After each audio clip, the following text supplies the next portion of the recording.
All right, welcome to Module 8. And now that we have gone through and looked at the whole production process, it's time to start looking at what it looks like when we have a finished product and we want to get it to market.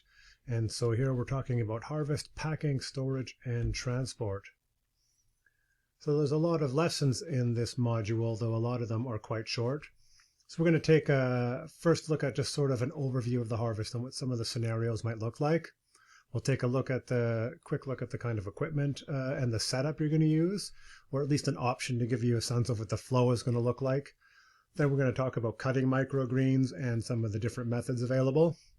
There's a couple different ways your harvest flow might go, as we will see in this scenario, so we'll take a look at those in lessons 8.4 and 8.5. Then we're going to get into picking hulls, draining, and spinning as we're getting further along in the process and want to take a closer look at some of these components. Lesson 8.7 gets us into packaging. Then we move into storage and transport.